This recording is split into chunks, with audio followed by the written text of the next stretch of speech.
Hey, welcome to Encounter, folks. It's great to see you. Welcome, fam.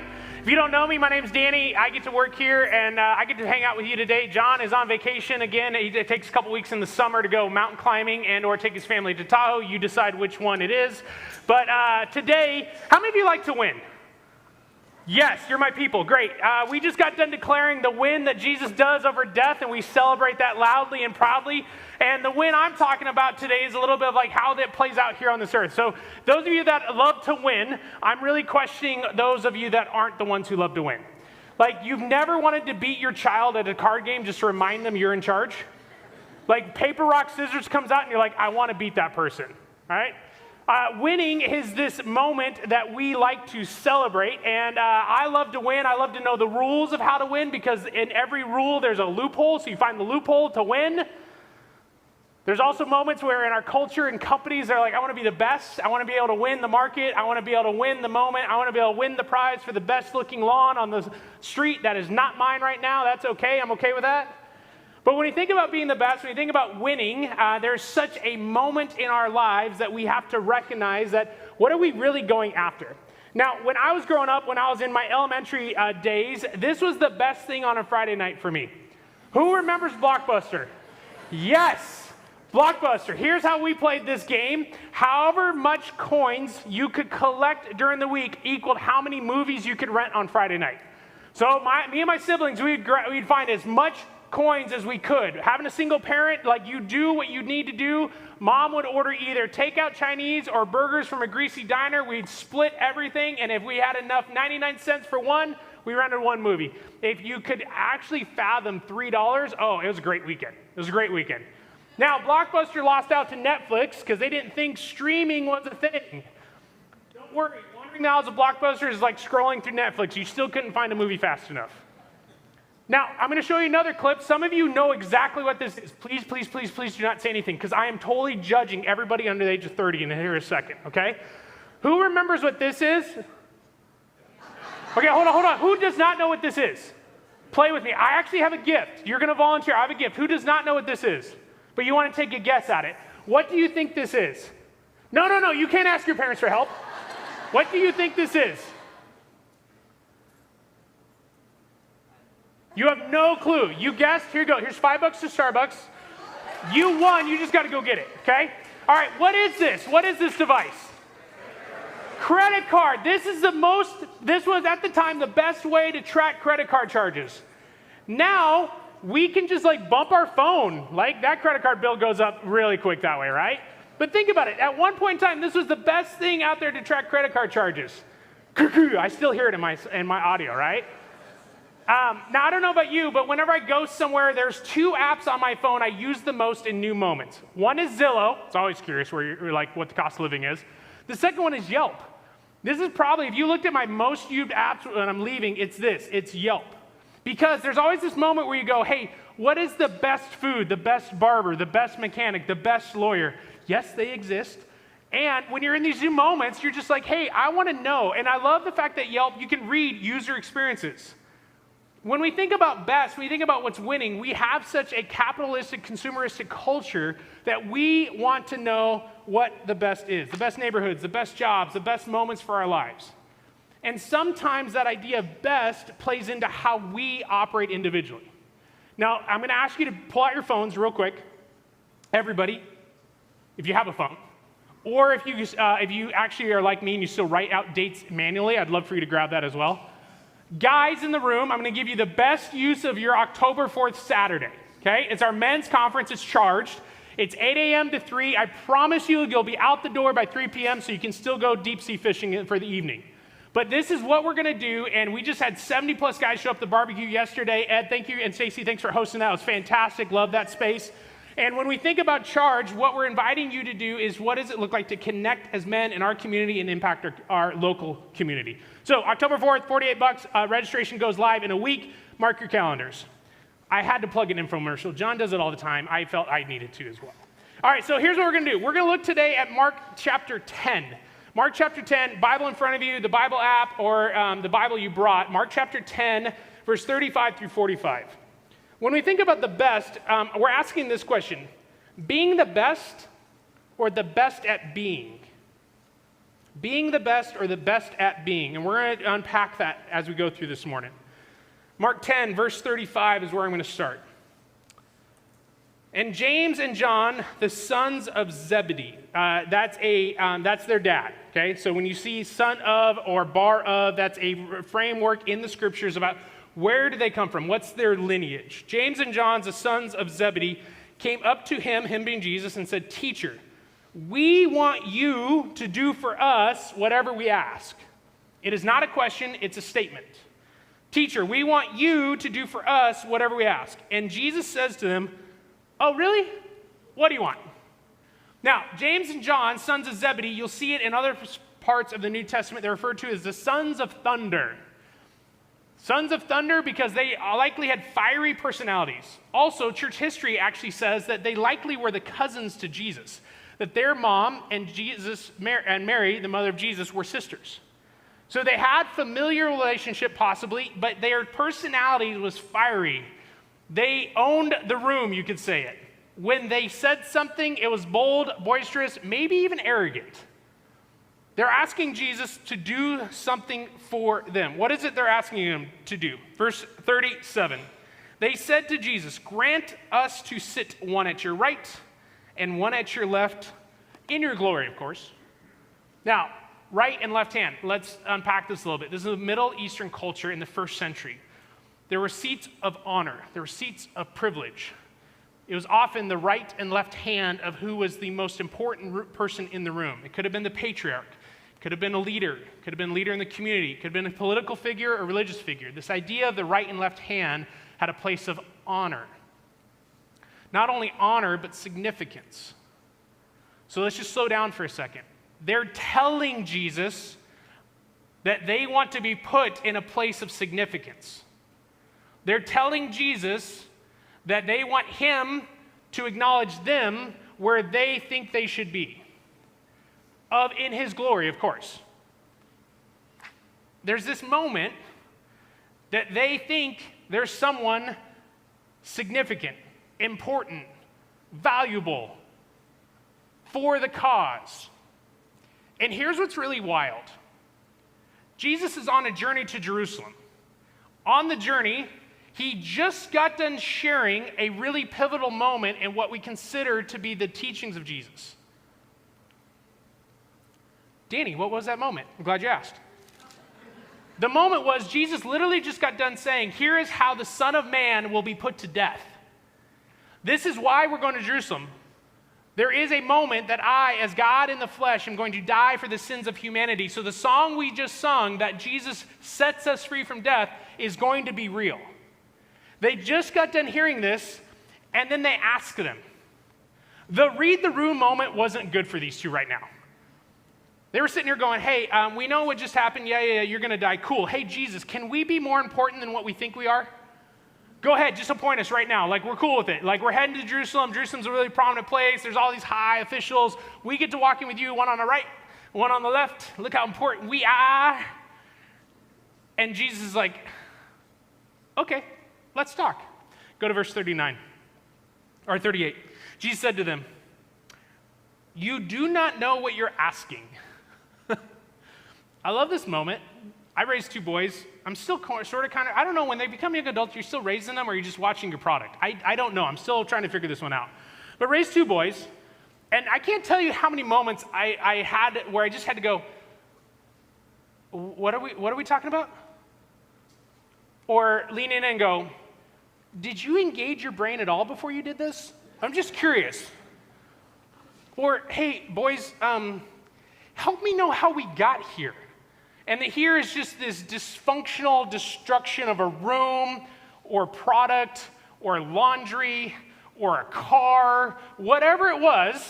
There's just moments you had to go, okay, what happened? Can you walk me through what you were thinking? Oh, hold on, you weren't thinking. Can you just tell me what happened? There's these moments, right?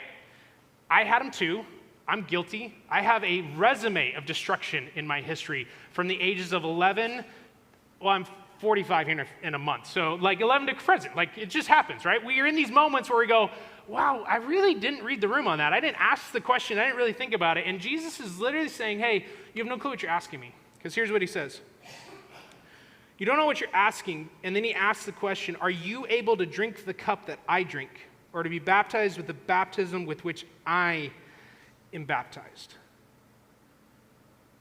Jesus is inviting them to sit in a posture. To drink the cup is actually noble language. If you ever heard of a cup bearer, it was the one who would drink and test the liquid before the king would test it. So Jesus is using an imagery in Jewish culture, like, would you drink the same cup? It's another way of saying, will you wear the same pain and emotion and cause that I'm wearing? Will you be baptized with the same baptism I am? They knew Jesus was baptized by John the Baptist, and they go, absolutely. And again, they're not reading the room because they're hearing only what they want to hear. Jesus, we got you. Wherever you're at, we're there. Be your right, be your left-hand man. You've seen us. You've been walking with us for these last couple of years. You've seen how we've showed up. Guess what? We're here for you. And Jesus says,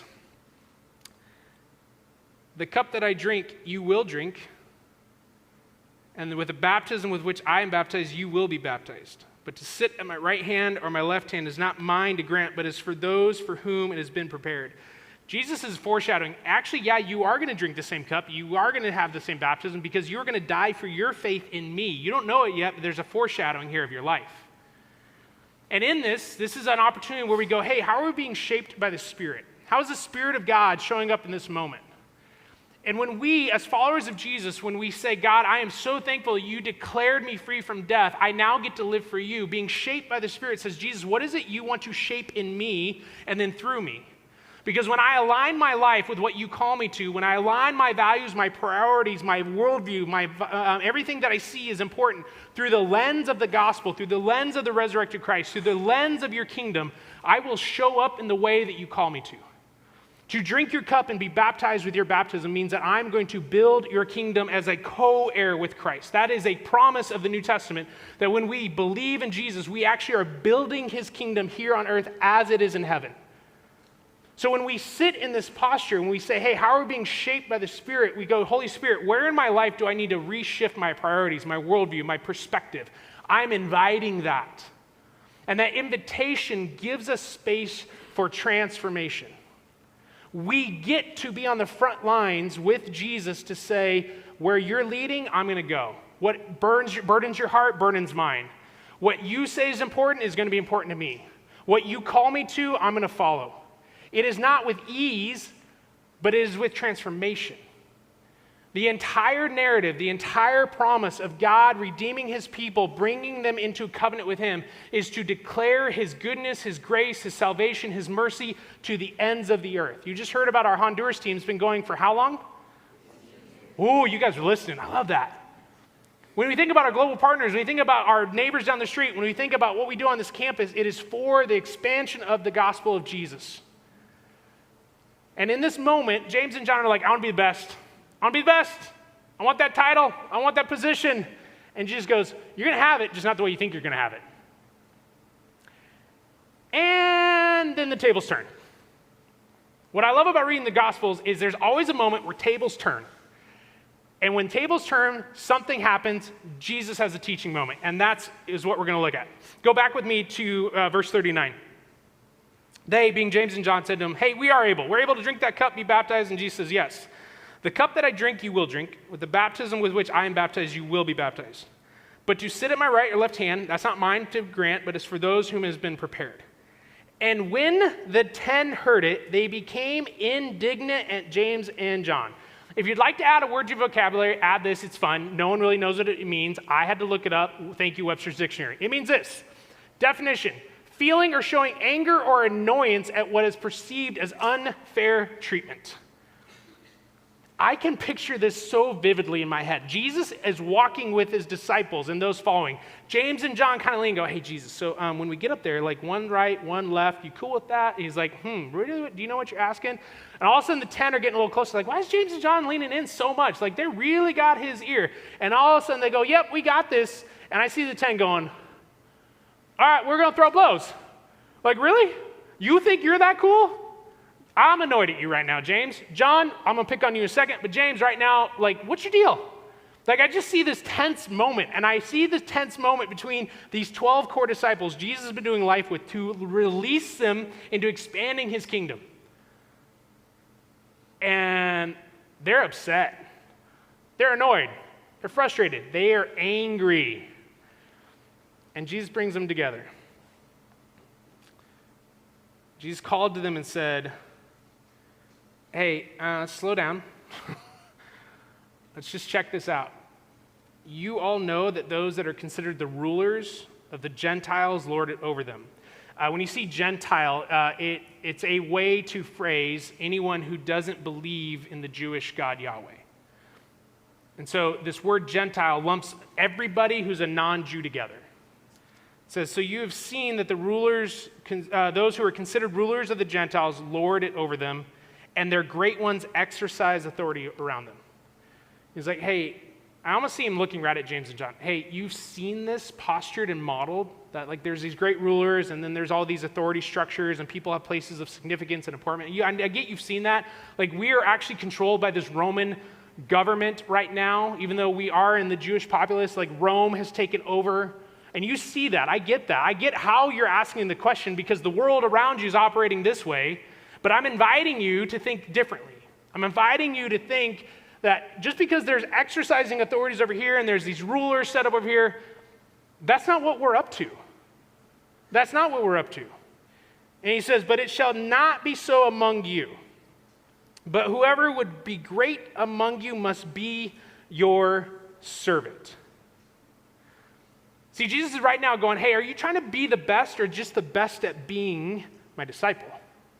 Are you trying to be the best the way the world has set it up and the structures around it? Or are you just trying to show up in a way that when you bring your essence, your being, your posture, your physicality into a space, people go, oh, you're being someone different than the world I see.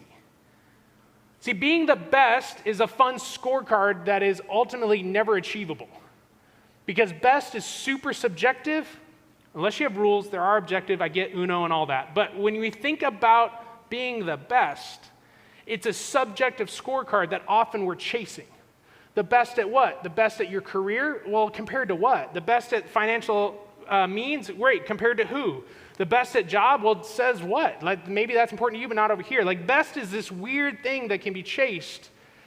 And Jesus invites us today, and he invites the disciples here in this moment to go, what if you just showed up being transformed people of God? See, when you think about being the best, how you show up or how I show up, people read, people see, people hear, people experience. Maybe some of you show up with high energy. Maybe some of you show up and you're described as kind. Maybe some of you show up and you're just a listener. Maybe you would show up and people describe you as an advocate, compassionate, merciful, kind. Maybe you show up and you're passionate. Maybe you're energetic. But what Jesus says here in a second, we're going to read it. He says to his disciples, show up as a servant. You want to show up some way? You want to be the best at something? Being the best as a servant is what we're called to.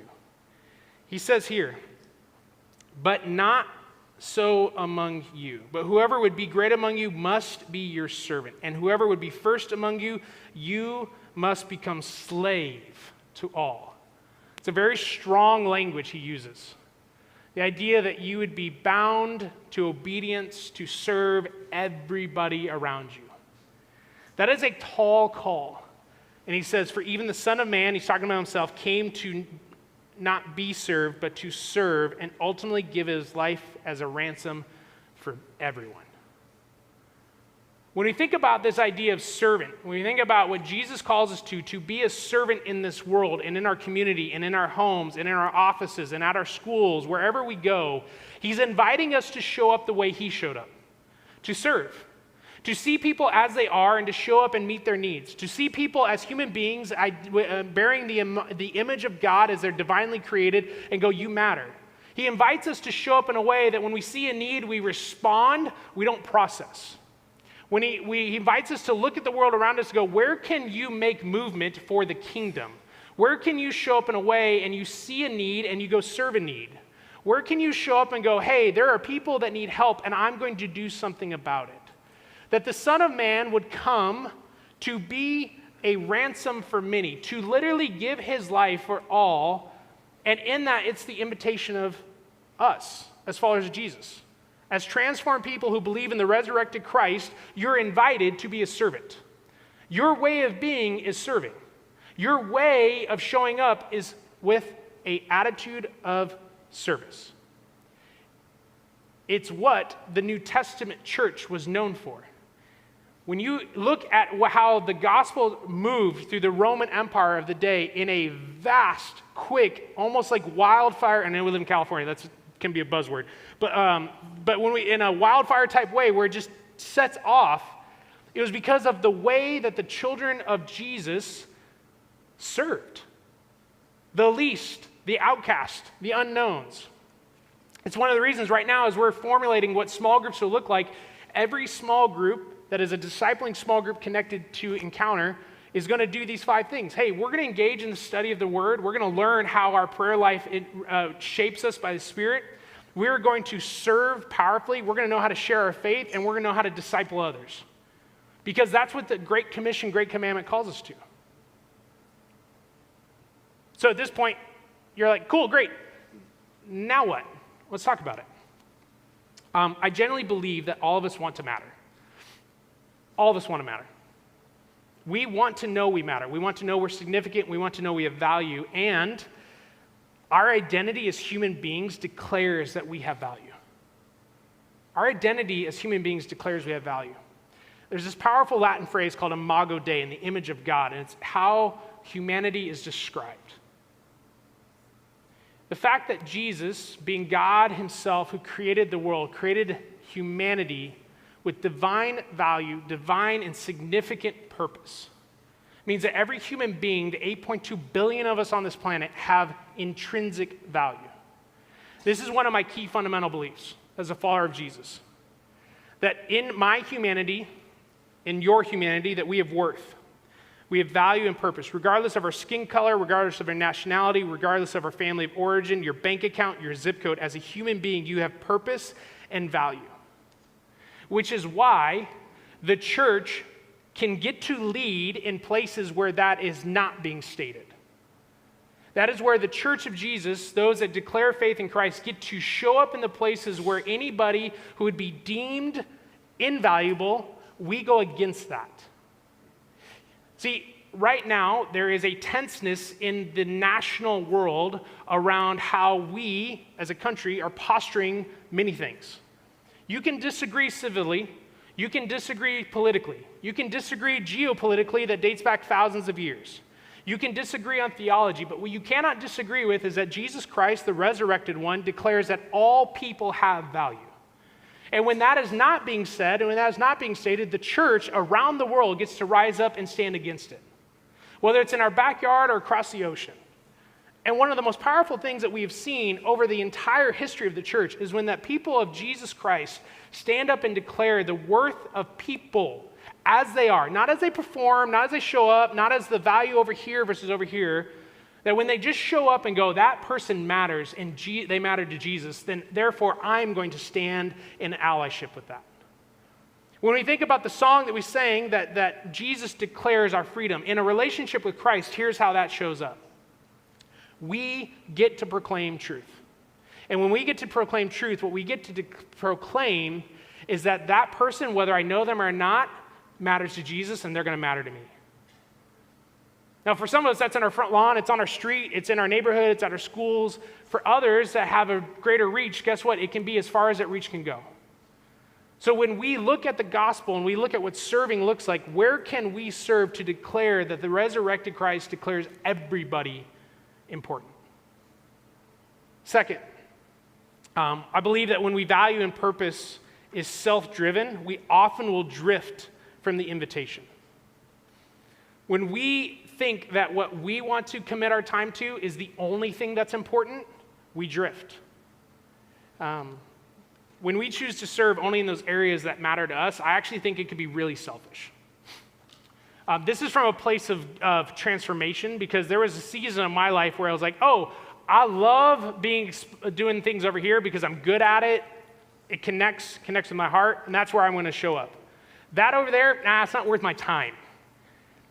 And that was a transformative space for me to like, oh, wait a minute. Like, if there's a need, and if the need is just showing up, man, how powerful could that be? One of the things that we're going to celebrate here soon is we actually have an internal ministry called Treasured Harvest. And what it is, it's basically the VBS program that hits this campus that hits 300 plus kids. We actually take it to the migrant farmers and workers and their kids and do a week-long VBS.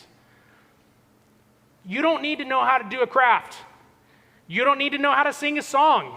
You actually don't need to know how to do the dance. But what you do need to know how to do is look at another human being going, oh, you matter, you're a kid, cool, let's hang out. We're doing these crates for our schools. You don't even have to like teachers. You may have like a history and like bad trauma of like ninth grade English class with Dr. Gherkin. Okay, guilty. And go like, you made my freshman year miserable. Not all people are like Dr. Gherkin. But we're doing this to show up in our local classrooms to go, hey, you actually probably have one of the hardest jobs on the planet. You take classes of 30 plus kids you don't even know. You get to pretend you like them for 9 months. Some of them you actually learn to like, and you're launching the next generation of leaders, even through ninth grade English class. Guess what? We want to support you. It's when you roll up to a gas station and you see a single parent going, hey, I just need $10 to get down the road. The internal response for Danny used to be, no, you don't. You're buying drugs. I'm just being honest. To go, hey, why 10? It's like 2 gallons in today's market. Can I just fill your tank? No, Tony, I don't use a church card. Okay, just so you know. It's out of my own, just so you know. But it's like, where are those moments in our world that we can just show up? It's when the neighbor across the street who has a husband who has had more medical things than I can count goes, I literally can't get my husband up out of his wheelchair to use a restroom and get back in bed. I'm like, I got you. We're going to get to know each other really well for the first time in this moment. It's when someone calls and goes, hey, am I safe in your church? What do you mean by that? Hey, I'm trying to follow Jesus. Like, here's my story. Here's how I'm trying to wrestle with it. But I don't think I'd be allowed in your church based off a lifestyle. I was like, hey, guess what? If you're not allowed in this church because of lifestyle, then I don't want to work at this church. You're welcome here. Can I meet you on the patio? Can we talk? Can we share it? Can I grab you a cup of coffee? Like, I want to hear more, because if you're trying to follow Jesus, like, I'm in the same boat. There's no such thing as we got it figured out. And so here's what we're about, Encounter. How can we show up to serve in powerful ways? Based on the transforming work of Jesus, how can we show up to serve? For some of you, you may want to take a next step, and if you're a reader, I love actually how many comments I get about, hey, thanks for the book recommendation. I actually have one for you, The Power of Serving Others. It's a fantastic read on just where can you show up to serve in every single way. And it's got some great prompts, so if you just need a summer read, here's one that I would recommend. My invitation to you today is this. In your world, where's one place you can serve that you're not currently serving? Who's someone that you would often look past that you'd be willing to spend more time with? The team's going to come out and lead us in a closing song as well as just some reflection space. Before they do that, I would love to pray for us.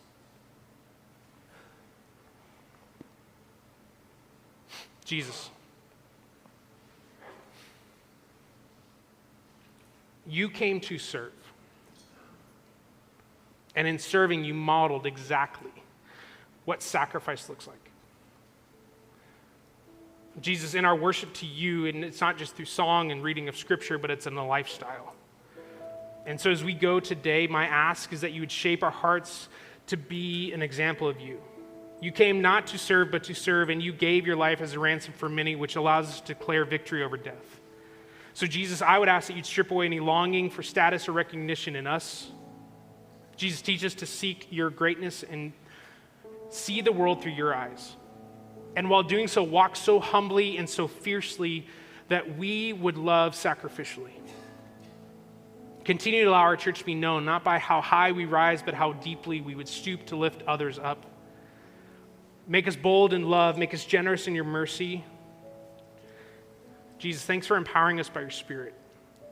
Thank you for calling us into the places we live, the places we work, the places we walk, the places we go to school, so that we can move in a way that reflects you. Jesus, thank you for being the resurrected one. Thanks for declaring death over these things that hold us up, and we love you, Jesus. Amen.